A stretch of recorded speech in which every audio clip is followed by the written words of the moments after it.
¿Alguna vez nos hemos preguntado cómo es que un conflicto que ocurre al otro lado del mundo puede terminar afectando lo que tenemos en el bolsillo? Bueno, hoy vamos a desglosar exactamente eso. ¿Y dónde empieza todo esto? Pues la historia arranca aquí, en esta estrecha franja de agua. Puede no parecer mucho, pero es uno de los puntos económicos pero más críticos de todo el planeta. El Estrecho de Hormuz. Y para que nos demos una idea de su importancia, piensen en esto. Un 20%. El 20% de todo el petróleo del mundo tiene que pasar sí o sí por este canal. Entonces, ¿qué pasa si algo interrumpe el paso por aquí? Pues lo que pasa es que un conflicto militar en este punto no se queda ahí. Es como tirar una piedra en un lago. Las ondas se expanden y terminan golpeando a la economía global.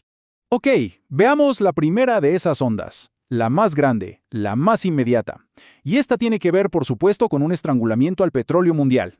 Todo sucede muy rápido. Miren la cronología. El 28 de febrero empiezan los ataques.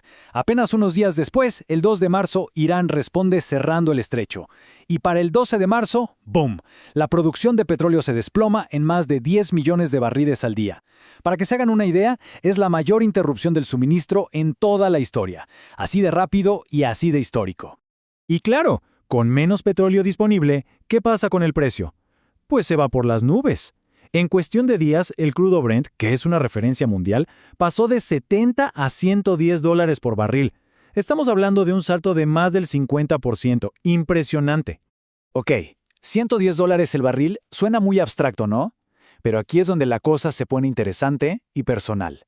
Vamos a ver cómo ese precio global se traduce directamente en lo que cuesta llenar el tanque del auto. De un momento a otro, en Estados Unidos, por ejemplo, el impacto fue un aumento promedio de más del 36% en el precio de la gasolina. Y en algunos lugares, la situación fue aún más dura. En California, por ejemplo, la gasolina superó los 5 dólares por galón. Y esto ya no es solo un número en un cartel, ¿verdad? Es un golpe directo al presupuesto del día a día. De repente, ir a trabajar, llevar a los chicos a la escuela, todo se volvió mucho más caro para millones de personas. Y si pensábamos que el problema se quedaba en la gasolinera, pues no. Ese fue solo el comienzo. La primera onda. Ahora viene la segunda, que es mucho más grande, y se llama inflación. La definición técnica es esa, la tasa a la que suben los precios y, por lo tanto, el dinero rinde menos. Pero para ponerlo súper simple, inflación significa que el dinero que uno tiene en la billetera de repente compra menos cosas que antes. Y es que, como dicen los economistas de RBC, cuando sube la gasolina, suben los costos de transporte, y esos costos pues se terminan pasando a los consumidores. Es inevitable. Pensemos en cómo se propaga esto. Es que la energía es como la sangre de la economía. Está en todo. Sube la energía y suben los costos de envío para todo. Aumenta el precio de los fertilizantes, lo que hace que la comida sea más cara. Los boletos de avión, por las nubes. Y por supuesto, la factura de la luz o el gas en casa también sube. Es un efecto dominó en toda regla. Bueno, ante este escenario de precios que no paran de subir, los bancos centrales tienen que hacer algo, ¿no? Tienen que intervenir. Pero la pregunta es, ¿cómo nos afecta esa respuesta a nosotros, en el día a día? Porque de repente uno se pregunta, un momento, ¿por qué una guerra hace que mi tarjeta de crédito o un préstamo me salgan más caros? Y la verdad es que es una muy buena pregunta. La respuesta está en las decisiones, bastante complicadas, que tienen que tomar los que manejan la economía. Veamos el proceso paso a paso. Primero, la inflación se dispara y amenaza la economía. Segundo, el Banco Central tiene que actuar para, enfriar el gasto. ¿Y cómo lo hace? Tercer paso, sube la tasa de interés de referencia. Esta es la tasa a la que los bancos se prestan dinero entre ellos.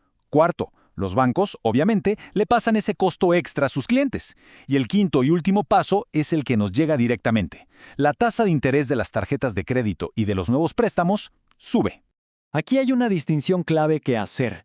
Si alguien tiene un préstamo a tasa fija, como una hipoteca o el préstamo del auto, sacado antes de todo esto, en general está a salvo. Esa tasa no se mueve. Pero, ¿qué pasa con las deudas a tasa variable? Ahí está el problema. Las tarjetas de crédito, por ejemplo, sus tasas de interés sí suben y mantener un saldo pendiente se vuelve muchísimo más caro.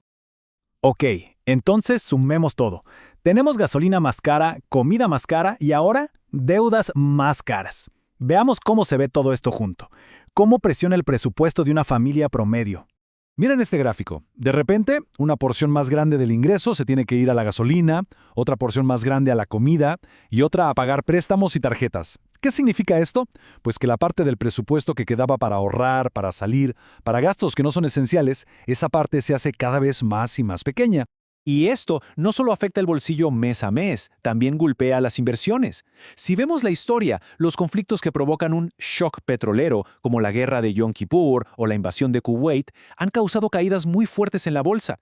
En este caso, el impacto inicial fue una caída del 6%, que de hecho es el promedio histórico de los conflictos. Pero, claro, mientras analizamos todos estos números y efectos económicos, es muy importante no perder la perspectiva.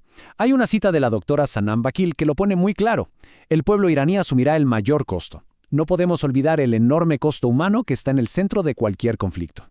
Entonces, todo este recorrido, que empezó en un estrecho en Medio Oriente y terminó en el estado de cuenta de una tarjeta de crédito, nos deja con una pregunta final, ¿no?